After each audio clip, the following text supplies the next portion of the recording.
오늘 특히나 이제 내게로 오라 쉬게 하리라라는 말씀인데 우리가 기도하고 이런 기도하는 마음, 여러분들이 찬양하는 그 마음 가운데 이미 이제 쉬게 된 것 같아요. 설교를 할 필요는 없을 것 같지만 우리가 오늘 말씀 가운데서 또 주실 그 주님의 은혜를 생각하면서 우리 한번 들어가 보도록 하겠습니다. 자, 여러분. 오늘 말씀은 내게로 오라, 내게 오라, 쉬게 하리라 라는 제목으로 말씀을 전할 텐데요. 자, 여러분들에게 돈도 있고 시간도 있고 그러한 상태에서 이제 휴식을 취할 수 있습니다. 그러면 여러분들은 자, 어떤 것을 선택할지 이 네 가지의 보기를 준비했는데요. 이 중에 1순위를 한번 골라봐 주시면 좋을 것 같아요. 우리 한번 보여주겠어요. 첫 번째는 무엇이냐? 이 평생의 로망을 채울 혼자 떠나는 뭐 유럽 여행, 뭐 어떤 여행이든 상관없겠죠. 즉 이 자기 만족과 즐거움을 위한 활동입니다. 첫 번째는. 두 번째는 가족, 지인들과 함께하는 즐거운 시간을 갖는 것이에요. 이제 파티를 한다거나 뭐 토크 타임을 한다거나 이러한 것들이죠. 세 번째는 혼자만의 시간을 갖는 것이에요. 음악을 듣거나 영화를 보거나 드라마를 보거나 우리 잠자는 그러한 시간들을 갖는 것입니다. 그리고 네 번째는 자기 개발이에요. 자기 개발 또는 이제 건강을 위해 자기 시간을 사용하는 거죠. 그래서 헬스를 한다거나 우리 몸 관리하지 않습니까? 헬스를 한다거나 산책을 한다거나 뭐 등산, 뭐 스포츠, 독서 등등 여러 가지가 있겠죠. 자, 여러분들은 이 네 가지 중에 휴식을 취하라고 했을 때 고른다면 어떤 거를 고르시겠습니까? 어떤 것을 한번 골라보시기 바랍니다. 좀 머릿속으로 골라 보셨습니까?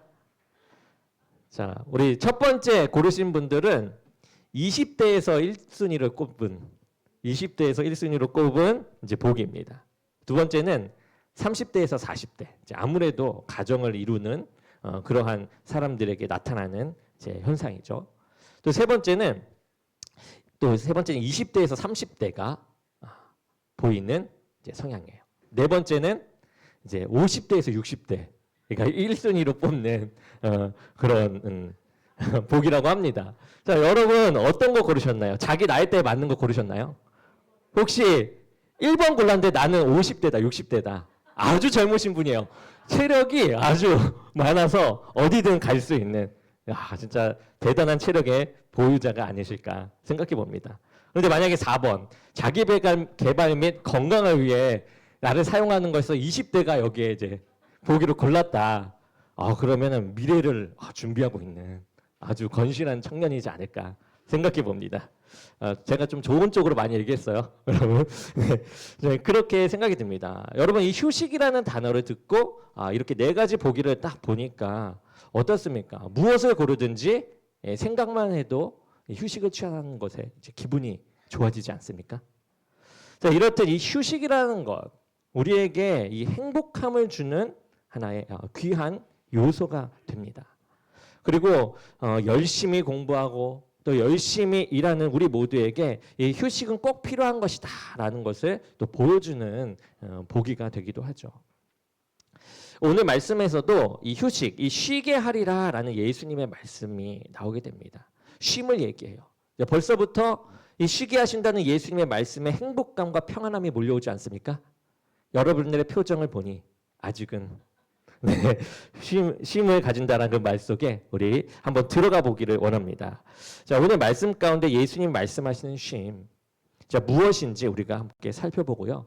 예수님으로 쉴 수 있는 그러한 시간이 오늘부터 계속 이어지기를 주님의 이름으로 축원합니다. 자, 첫 번째입니다. 첫 번째는 예수님이 말씀하시는 쉼은 어떤 쉼이어야 되냐? 쉬기 위해 일하는 것이 아닌 일하기 위해 쉬어야 한다라는 것이에요. 쉰다라는 얘기를 했는데 갑자기 일하기 위해 쉰다라니 이런 말이 좀 마음에 힘듦이 올 수 있는데요. 자, 제가 연애했을 적의 이야기입니다. 아내와 이 향수를 만드는 공방에 가게 되었어요.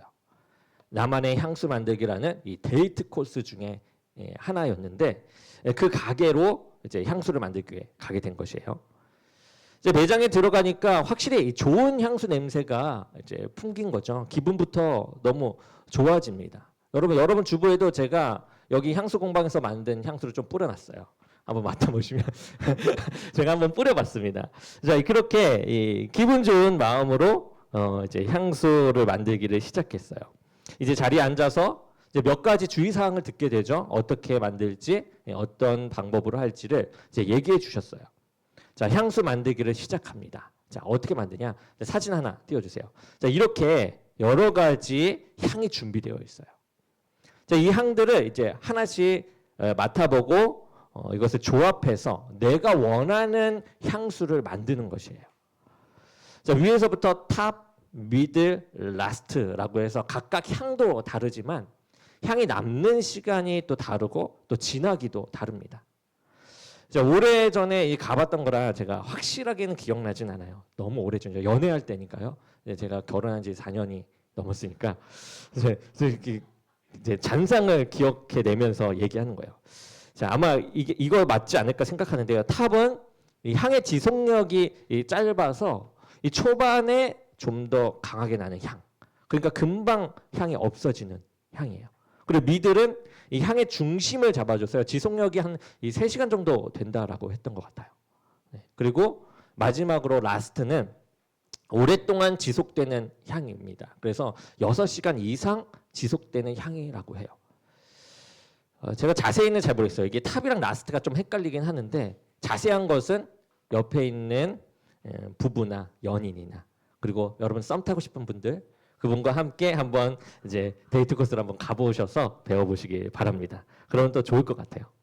자, 그렇게 이제 탑, 미들, 이 라스트에서 각각 좋은 향을 골라가지고 그 다음 장 넘겨주시면 이 종이가 있죠. 여기 종이에 보면 이렇게 탑, 미들, 라스트라고 되어 있어서 이 종이에 이제 1차, 2차, 3차 해서 6차까지 해서 이제 향을 적습니다.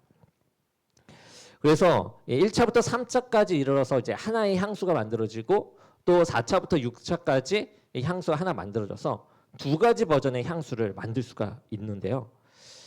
이제 이 내용을 듣고 제가 좋아하는 향을 먼저 마음껏 고르는 거예요. 첫 번째 시도에서는. 그래서 하나씩 그 많은 그 향을 다 맡아보기 시작합니다. 하나씩 맡아보는데 이 10개 정도 맡았을까요? 10개 정도 맡으니까 그 다음부터 맡는 향이 다 똑같은 향인 것 같아요. 이상하다라고 하면서 그 다음 향수를 또 그 시향지에 묻혀서 냄새를 맡아봅니다. 그런데 방금 전에 또 향과 또 똑같은 향이 나는 겁니다. 그 향은 무슨 향이었냐? 이 알코올 향이었어요. 향이 안 났다라는 거죠. 왜 그런지 몰랐습니다. 한번 여쭤봤어요. 매장의 주인에게 물어봤더니 이 코가 스트레스를 받아서 이 향을 맡을 수 없는 그런 상태에 이르렀다라는 거예요. 그래서 이 커피콩이 들어있는 병을 하나 주셨어요. 이걸 이제 코를 환기시키고 코를 이제 다시 재정비하는 거죠. 환기시킨 다음에 다시 맡으면 이제 냄새가 날 거다 그런 거예요. 그래서 이제 커피콩의 이제 콩 냄새를 맡고 다시 이제 향을 맡으니까 아니나 다를까 이제 향이 다시금 맡아지기 시작하는 거예요. 코를 환기시키니까 다시 이제 향을 맡을 수 있게 된 거죠. 그리고 향을 맡고 나서 다시 조합할 향수의 향을 이제 맡으면서 향수를 만들기 시작했습니다. 자, 코가 이렇게 스트레스를 받으니까 모든 향이 똑같은 향, 이 알코올 향만 남고 이 본연의 향을 느낄 수가 없었습니다.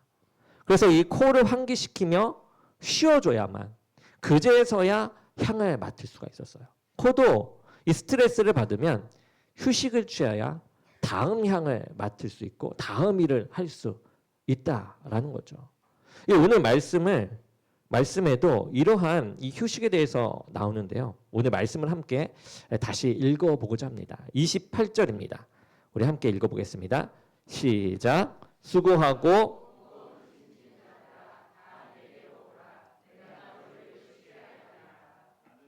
아멘. 자, 예수님은 수고하고 무거운 짐진 자들아라고 하면서 우리에게 수고하고 무거운 우리가 쉼이 필요하다라는 것을 아셨어요. 그리고 자신이 쉬게 하실 것이다라고 말씀하고 계시죠. 여기서 이 쉬게 하다, 쉬게 하리라라는 단어는요, 이 아나파우보라는 헬라어 단어인데 그 뜻은 생기를 되찾다, 뭐 쉬다, 조용히 머무르다라로 이제 사용되는 단어입니다. 그러니까 이 쉬게 하다를 이제 해석하면 다시 기운 차리도록 누군가 행동을 중단하도록 한다라는 말이에요. 여기서 우리가 알 수 있는 것은 무엇이죠? 그것은 이 쉰다라는 말이 다시 기운을 차리기 위해 취하는 행동이다라는 것을 우리가 알 수 있어요. 다시 말해서 쉰다라는 것은 다시 일하기 위해 필요한 행동이다. 다시 일하기 위해 하는 행동이다라는 거예요. 여기서 일한다라는 것은 이 삶의 진취적인 목표나 그에 따라 하게 되는 그런 의미 있는 일들을 이제 말합니다. 우리는 어느 순간부터인가 우리가 일하는 모든 것이 휴식을 위해 일하는 것으로 변해가는 것 같아요. 유럽 여행을 가기 위해 일을 한다. 여행을 가기 위해 일을 합니다. 지금 현재를 살아라, 현재를 즐기라 라는 그 말을 따라서 이 간간히 알바하며 자신의 즐거운 일을 따라 살아간다라는 것이죠. 이것이 뭐가 잘못된 것입니까? 라고 질문할 수 있죠. 맞아요. 잘못된 것은 없습니다. 그런데 제가 말하고 싶은 것은요, 휴식을 위해 일한다라는 점이에요. 휴식이 목표점이 됐다라는 것입니다. 다음으로 나가기 위해 목표를 위해 휴식을 취하는 것이 아니라 휴식을 취하기 위해 돈을 번다라는 것에 너무 치우쳐져 있지 않나, 이러한 생각이 들었던 것입니다. 예전에는 너무 많은 일을 하는 우리에게 이제 휴식 좀 취해라 라는 말이 강하게 퍼져서 그것이 당연하게, 그것이 맞게 받아들여졌어요. 그 주장이 계속 이어져 왔죠. 그런데 어느 순간 이 휴식이 목표가 돼버리고 말았다라는 것입니다. 그래 버리니 이 일의 능률은 어떻습니까? 오르지가 않는 것이죠. 그리고 무분별한 휴식만이 계속 우리에게 쌓이게 됩니다. 이 어느 연구기관에 따르면요, 휴식이 하루 5시간에서 6시간일 때 제일 절정에 이르고 그 이상의 휴식은요, 행복감을 떨어뜨린다라고 합니다. 그 이유는 이 죄책감 그리고 스트레스 때문이다라고 하는데요. 이 휴식이 이 적정 시간 이상을 넘어가게 되면 내가 이렇게 쉬어도 되는 건가? 라는 이 죄책감이 들게 되고, 더 나아가서는 이 미래에 대한 불안감이 들게 되는 거죠. 그래서 이 스트레스를 받게 되면서 이 행복감이 떨어진다라고 합니다.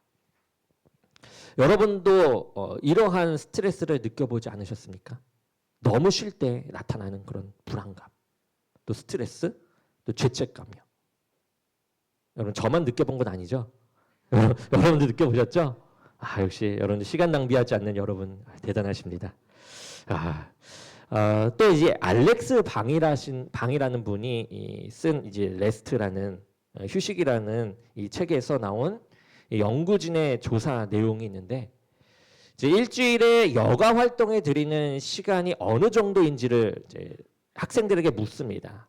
이 평범한 학생들이 대답을 해요. 한 15시간 정도 일주일에 쉬는 것 같습니다. 그런데 이 실제로 조사해 보니까 이 평범한 학생들이 쉰 그 시간은 15시간의 이 2배인 30시간 정도를 여가 시간으로 쓰고 있었다라는 것이에요. 그러니까 우리가 생각보다 우리가 휴식 취하고 있는 그 시간이 분명 많음에도 불구하고 더 짧게 쉬었다라고 생각하는 경향이 있다라는 거죠. 이 목표가 맹목적인 휴식이 되고만이 이러한 현상이 나타나지 않았나라고 생각이 듭니다. 그러나 이제 우리의 목표가 휴식이 아니라 더 나은 삶, 더 성장된 삶이라면 이 휴식 또한 우리에게 다르게 사용되어질 것이에요. 이 알렉스 방은 일 잘하는 사람들의 이 비결을 2가지 요인으로 이제 말합니다. 첫째는 의도적인 연습이래요. 이제 똑같이 연습하더라도 목적 의식이 있느냐 없느냐가 중요하다라는 거죠. 일을 하건 휴식을 하건 그 연습이 필요하다라는 겁니다. 성공한 사람들은 자신이 부족한 부분을 의식적으로 개선하려고 노력한다라고 해요. 그러나 실패한 사람들은 맹목적으로 별 생각 없이 연습을 한다라고 합니다. 그러니까 이 맹목적으로 의미 없는 일을 해 나가고 있다라는 거죠. 이 둘째는 의도적인 휴식이에요. 이 성공한 사람들은 쉴 때도 전략을 짠다라고 합니다. 어떻게 쉬어야 할지를 짠다라는 거죠. 그리고 자신이 얼마나 어떻게 쉬었는지 정확하게 알고 있다라고 해요. 이 오늘 말씀에서 이 예수님께서는 자신에게 와서 이제 쉬라고 말씀하시죠. 그리고 그 다음 절에 이렇게 말합니다. 우리 함께 볼까요? 29절입니다. 시작. 나는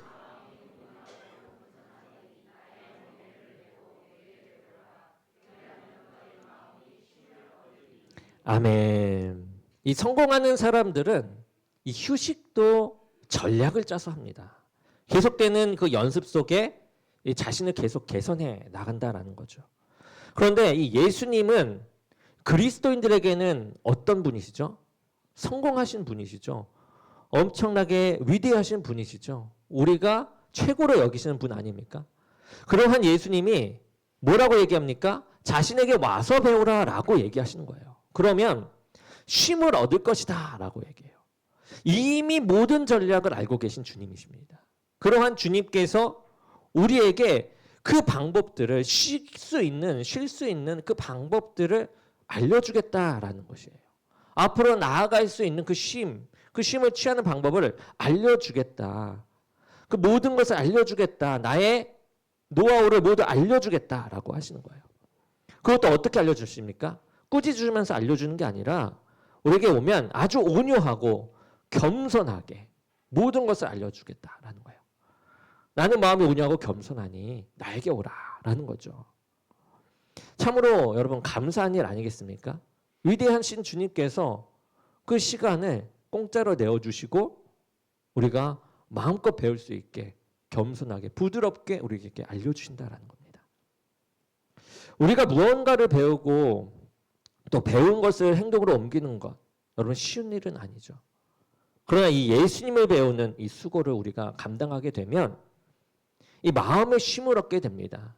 이 평범한 사람이 15시간 쉬었다고 생각하지만 30시간을 쉬었던 것처럼 우리는 그것보다는 다르게 예수님께 우리가 쉼을 배우게 되면 쉼의 전략이 세워져서 더욱더 알찬 쉼, 그 쉼을 가질 수 있다는 거죠. 그러면서 우리는 이 세상의 짐들을 이제 가볍게 가져갈 수 있게 되는 것입니다. 우리는 쉼을 위해 이 하나님의 일을 하는 사람들이 아닙니다. 하나님의 일을 위해서 이렇게 쉼을 가지는 것이죠. 앞으로 나아갈 성장함을 위해서 우리는 이 쉼을 갖는 것입니다. 우리의 목표를 잊지 말기 바랍니다. 목표가 우리가 바를 때 쉼 동안 바르게 쉴 수가 있는 것이죠. 그 쉼은 예수님께 있습니다. 그 쉼은 예수님을 배울 때 우리에게 다가오며 또 우리의 삶의 원동력이 되어집니다. 그리고 그 쉼은 우리를 일할 수 있도록 움직입니다. 두 번째입니다. 쉼은 행동이 아닌 이 사람이 되어야만 합니다. 자, 우리가 흔히 쉼이라고 하면 여행을 간다거나 또는 잠을 잔다거나 무언가를 하고 이제 즐겁게 논다거나 하는 그런 행동에 중심을 두죠. 그래서 그런지 우리가 놀이동산에 가서 놀이기구를 탔는데 생각했던 것보다 이 놀이기구가 재미있지 않으면 그날의 휴식이 이 만족스러운 휴식이 되지 못하고 오히려 이 피곤만 쌓이게 됩니다. 그리고 게임을 할 때도 그렇죠. 이 휴식을 취하고자 게임을 했는데 우리 팀이 계속 지는 거예요. 그러면 게임한 그 시간은 휴식 시간이 아니라 스트레스만 가득 넘치는 그러한 스트레스만 가득 남는 그런 시간이 되고 맙니다. 이 캠프를 가서도 재미있게 텐트를 치며 이 휴식을 취하려고 하는데 비가 오고 텐트가 바람에 날려서 다시금 이 세우느라 이 고생했다면 그날의 캠프는 휴식이 아니라 이 고난이 되고 마는 것이죠. 그런데 이 같이 이 함께하는 사람이 쉼이 되는 사람이다. 나에게 평안을 주는 사람이다라고 한다면 우리 놀이기구가 재미없다라고 해도 또 게임에서 계속 진다라고 해도, 텐트가 바람에 부서진다라고 해도 그 모든 일들이 이 함께한 사람으로 인해 즐거운 일이 되고 하나의 우리의 즐거운 에피소드가 될 것이에요. 특히 연애를 할 때 이러한 경험을 많이 하는 것 같습니다. 그래서 제 연애 얘기를 하나 더 하려고 합니다. 어느 여름날이었어요. 이제 항상 데이트 코스를 아내가 짰어요. 제가 이런 짜는 걸 잘 못하다 보니까 아내가 짜고 하다 보니까 이제는 눈치가 보이는 시기가 됐습니다. 그래서 제가 나름대로 아내를 감동시키고자 이 데이트 코스를 짰어요. 제 아내는 이제 도시 야경을 좋아했어요. 그래서 야경 좋은 곳을 찾아서 데리고 가야 되겠다라는 생각을 했습니다. 여기저기 찾다가 이 가까운 곳에 야경 예쁜 곳이 있다라는 정보가 인터넷에 있는 거예요. 그래서 그것을 믿고 이제 좋아 이거다 하고 아내에게 말하고 이제 그 장소로 가게 됩니다. 아내는 무척이나 기대를 했겠죠. 자, 당일이 왔습니다. 야경을 보기 위해 그 장소로 향했습니다. 제가 준비한 이 장소는 산에서 보는 도시 야경이었어요. 그래서 산을 오르기 시작했죠. 산을 오른다, 여러분. 점점 불안해지시죠? 저도 산을 오를수록 점점 불안해지기 시작했어요. 그것도 이제 야경이잖아요. 껌껌한 산입니다. 그리고 도착하기 전부터 이제 저는 직감하게 됐어요. 데이트는 대실패라는 것을요. 흔히 우리가 생각하는 도시 야경은 어떤 것입니까? 우리 한번 보여주시겠어요? 이런 거 또는 다음 거 보여주세요. 이런 거 아니면 다음 거 이런 거겠죠. 저는 이런 걸 기대했어요.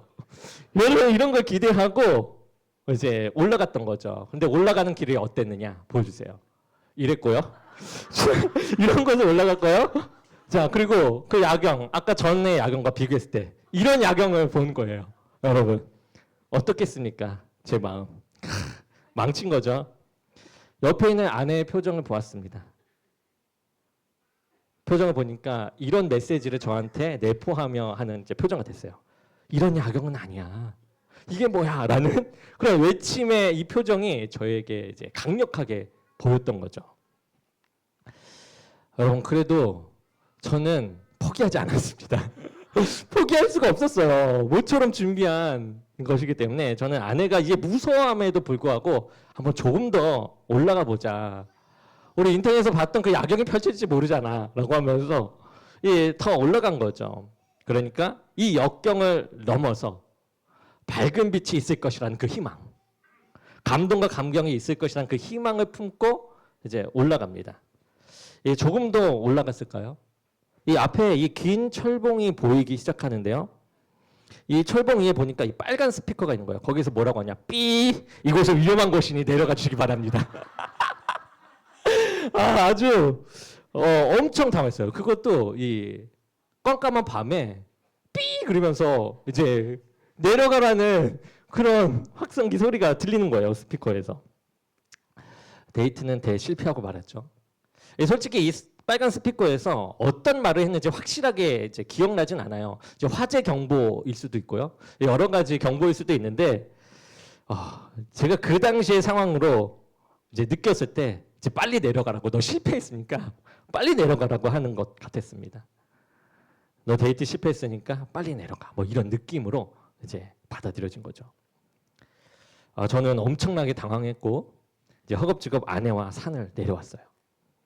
저는 사랑하는 아내와 함께해서 그런지 당황했지만 이 모든 일이 너무나도 재미있는 그런 에피소드가 되었어요. 그렇지만 한편으로는 아내의 눈치를 볼 수밖에 없죠.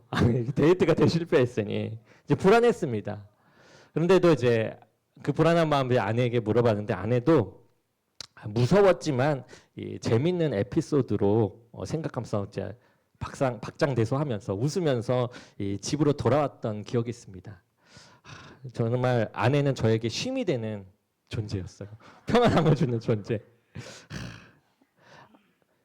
아내 힘들었을 텐데 참았던 건 아니겠죠? 네, 그랬습니다. 그러한 아내는 저에게 큰 쉼이 되는 그런 존재였던 거죠. 우리는 이 평안하고 사랑하며 어떠한 피곤과 지침도 전해지지 않는 사람과 함께 할 때 그 사람으로 인해서 우리는 쉼을 얻게 됩니다. 아무것도 하지 않아도 그 사람과 함께 있는 것만으로도 쉼을 얻고 다시 만나고 싶게 되죠. 예수님도 이렇게 쉼을 주는 사람이 되셨어요. 쉼을 주는 분이십니다.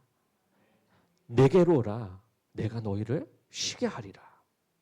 그리고 예수님은 우리에게 이 배우라고 하시죠. 즉 우리 또한 예수님을 배워서 예수님의 쉼을 본받아 쉼이 되는 사람이 되라라는 것이에요. 사람은 완벽한 쉼을 줄 수는 없습니다. 그것이 사실이에요. 그렇지만 쉼을 배운 사람으로 행하고 쉼이신 예수님께로 우리가 인도하는 사람이 되어 나가자라는 것입니다.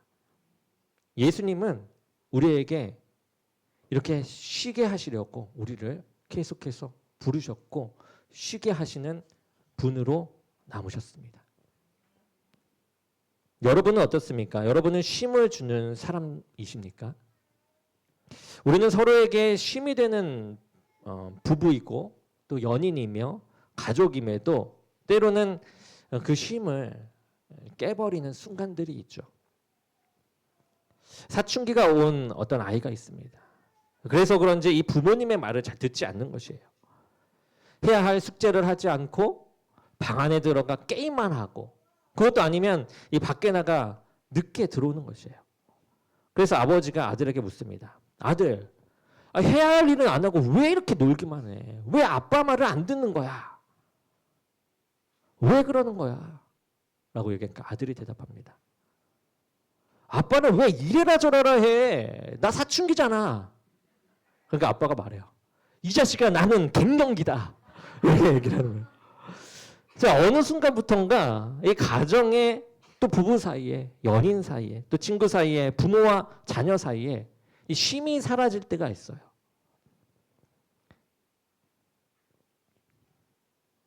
우리 가정을 다시 한번 돌아보기 바랍니다.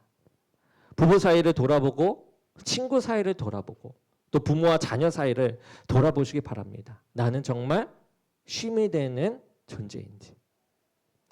그리고 다시금 향기를 맡기 위해 코를 환기시켜듯이 우리를 환기시키는 거예요. 다시금 그 쉼의 자리로 가는 거죠.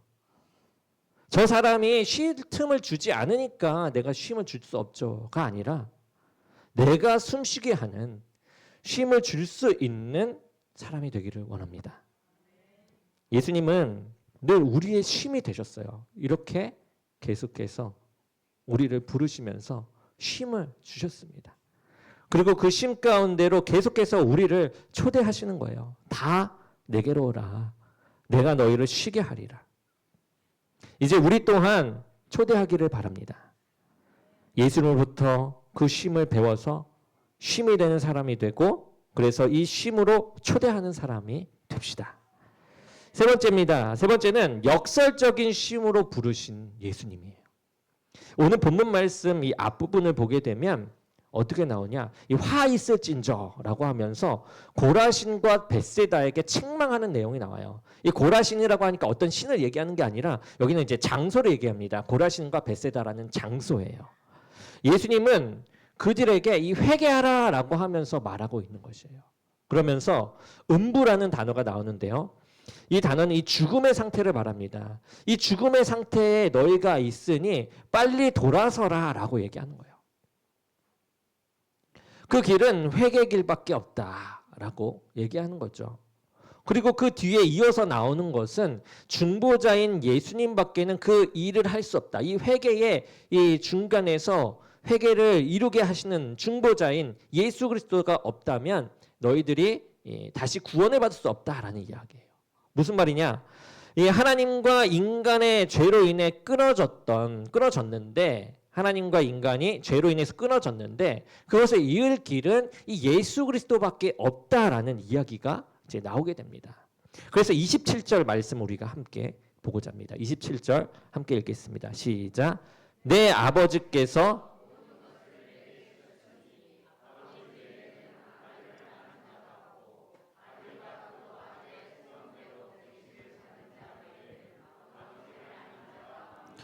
아멘. 이 하나님은 예수님을 통해서 사람을 알고 사람도 예수님을 통해서 하나님을 안다라는 것이에요. 그리고 이것은 예수님만이 유일한 구원자이심을 말하고 있는 그 진리의 말씀입니다. 이러한 내용 다음에 오늘 본문이 나온 거죠. 수고하고 무거운 짐진 자들아.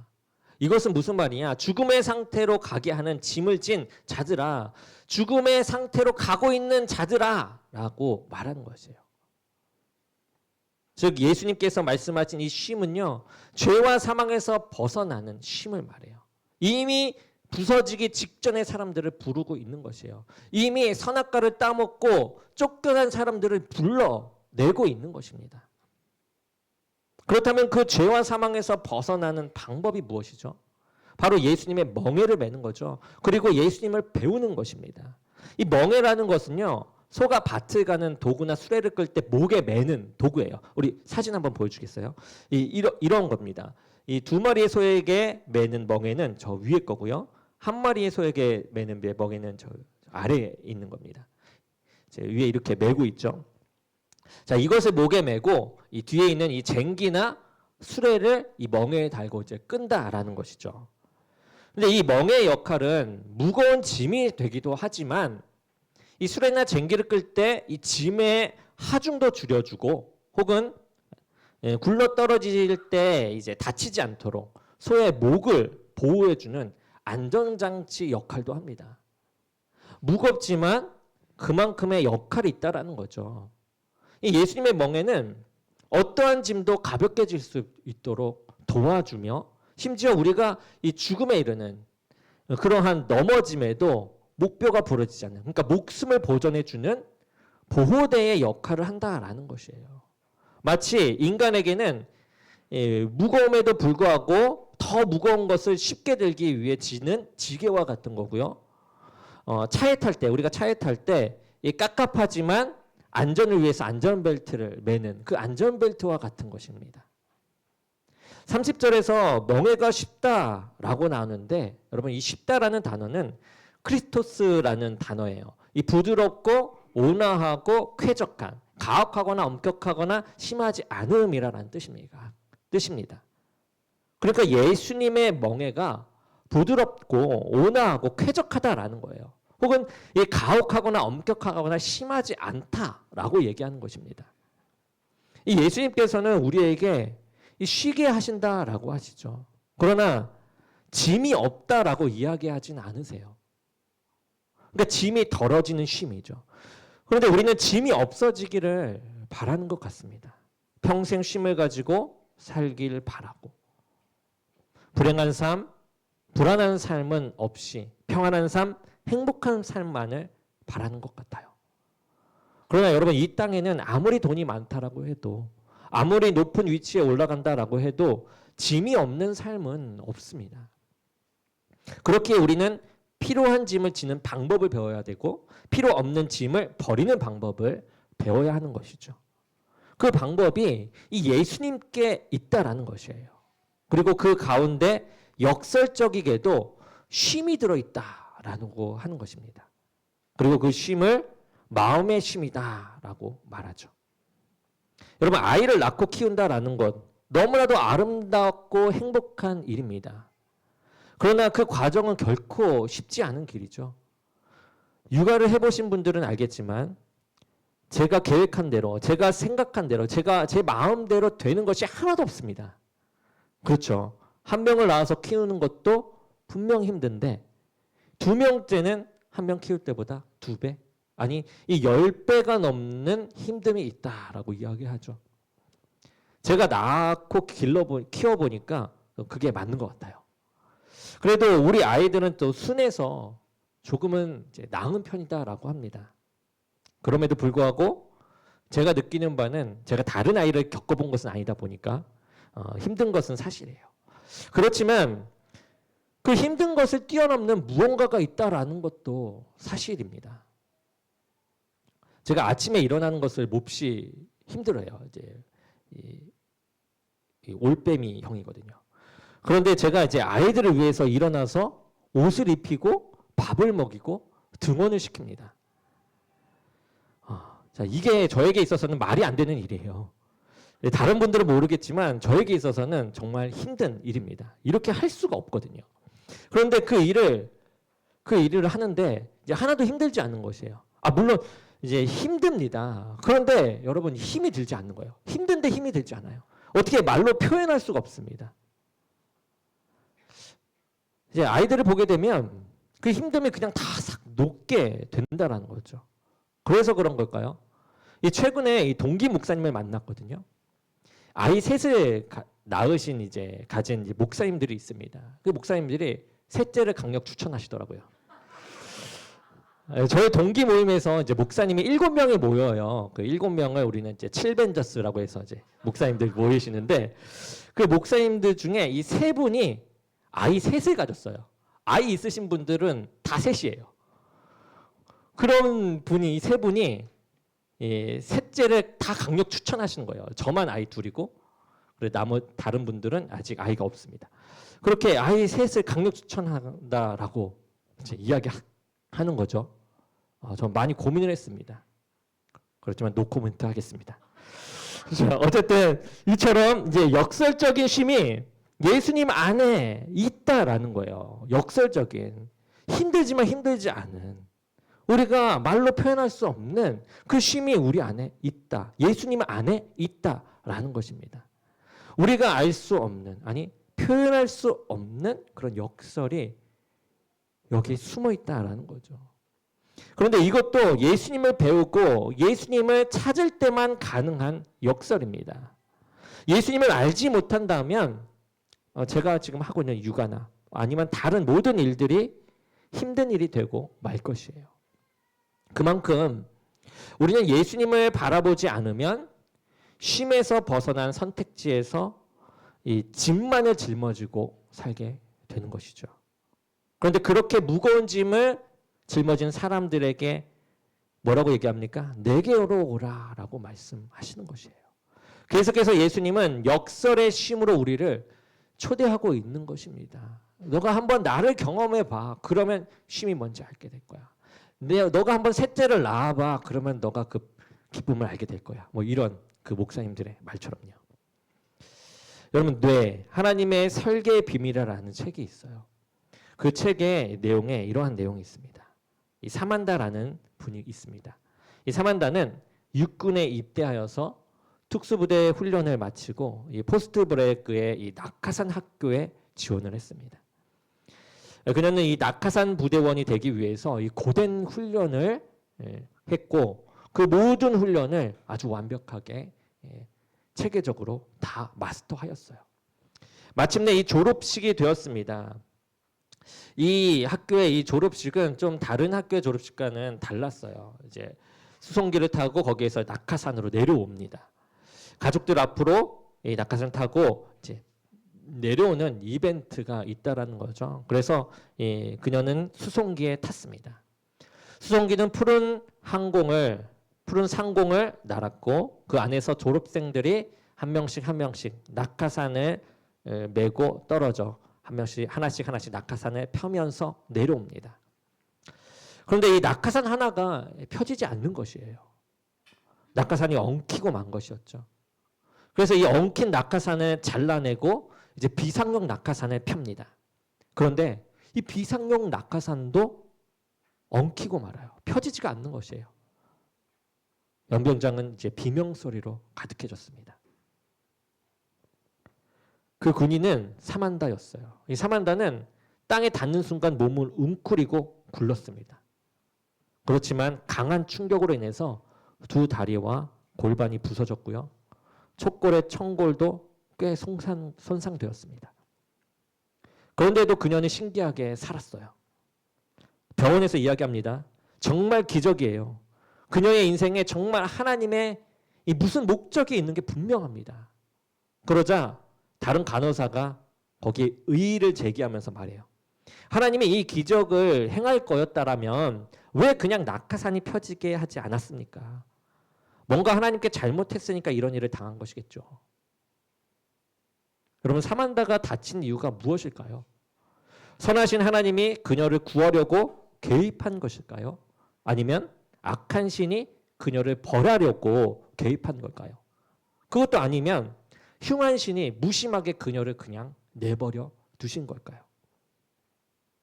이 책에서 말하고자 하는 것은 이것이었어요. 정부가 사만다에게 낙하산을 가르쳐주고 배우게 하고 위급 상황에 대처하는 방법을 가르쳤던 것처럼 하나님은 우리에게 대비할 것들을 이미 가르쳐 주셨다라는 것이에요. 우리를 부르면서 가르쳐 주고 있다라는 것입니다.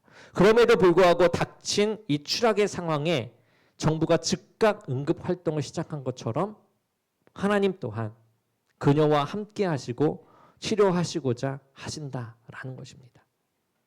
이 하나님은 아담과 하와가 죄로 추락하기 전부터 이미 움직이셔서 응급 상황을 대처하셨던 거예요. 선악과를 먹지 말라고 얘기했지만 아담과 하와는 죄로 추락하였습니다. 그때 하나님께서 하신 일은 무엇입니까? 그들을 품에 안으실 이 예수님을 보내시기로 작정하는 그런 응급처치를 했다라는 것이에요. 하나님이 그와 함께 하셨다라는 것이죠. 여러분, 진정한 쉼은 이 예수님께 있습니다. 예수님께 배우지 않으면 더 무거운 짐을 지게 된다라는 것이에요. 그러나 그러한 상황에서도 우리에게 손을 내미시며 온유하고 겸손하니 나의 멍에를 메고 나에게 배우라라고 말씀하시는 것입니다. 응급처치를 하고 계신 것이에요. 우리가 이미 이 죄 가운데 빠져 회개해야 하는 그런 상황임에도 그것에 있어서 다시금 나에게 와라. 내가 응급처치를 해주겠다라고 얘기를 하는 것입니다. 그러면서 너의 마음이 쉼을 얻을 것이다 라고 말하고 있는 것이에요. 우리는 이야기하죠. 상을 주실 것이다 아니면 벌을 주실 것이다. 좌와 우, 앞과 뒤만을 바라봅니다. 한 곳에 치우쳐진 이야기만 하는 거죠. 세상의 방법과 이치로 판단하면서 바라본다라는 것이에요. 그러나 우리는 좌나 우가 아니라 위를 보야만 합니다. 예수님은 계속해서 우리에게 쉼을 주시기 위해 내게로 오라, 내게로 오라. 내가 너희를 쉬게 하리라 라고 말씀하고 있어요. 죄와 사망을 이기신 예수님께로 나오라. 그러면 죽음의 상태로 가고 있는 너희의 삶은 생기를 얻어 다시금 움직일 수 있는 힘을 얻게 될 것이다 라고 하면서 우리를 예수님의 쉼으로 초대하고 있는 것입니다. 말씀을 정리하고자 합니다. 여러분, 우리는 쉬기 위해서 일하는 자들이 아닙니다. 하나님의 일을 위해서 쉬는 자들이에요. 이 쉼은 예수님을 배우는 것이죠. 예수님을 알 때 정확한 쉼을 얻어갈 수 있습니다. 일할 수 있는 쉼을 얻어갈 수 있는 거죠. 더 나아가 우리가 움직일 수 있는 힘이 우리들에게 주어지는 것입니다. 그리고 쉼은 행동이 아닌 사람이 되어야만 합니다. 예수님으로 인해서 우리가 어떠한 고난을 겪든지 쉼을 얻어가듯 저와 여러분이 쉼의 통로가 되어 다른 이들에게 쉼을 제공하는 그런 사람이 되는 것이죠. 그것은 예수님께서 우리에게 쉼을 주셨듯이 예수님께서 배운 제자된 우리가 보여야 할 삶의 모습인 것입니다. 마지막으로 죄와 사망은 우리에게 우리를 매번 공격을 하죠. 세상의 판단과 이치로 우리에게 이 무거운 짐을 계속해서 지우려고 합니다. 그러나 좌나 우가 아닌 우리는 위를 보아야만 합니다. 예수님은 우리의 실패 가운데서도 다시금 부르시면서 내게로 오라라고 하시죠. 그 목소리에 기울여 우리가 나가게 되면 역설적인 쉼이 우리를 맞이하고 있을 것입니다. 멍에는 여러분 일할 때만 쓰는 도구예요. 우리가 이 땅에서 일을 모두 마치게 되면 천국에 들어갔을 때 이 멍에는 벗게 됩니다. 오늘 말씀을 통해서 이 매일의 삶을 예수님께로 나아가서 예수님의 멍에를 메고 예수님을 배워서 이 쉼을 얻어가는 그리고 쉼을 전하는 저와 여러분이 되기를 주님의 이름으로 간절히 축원합니다. 아멘.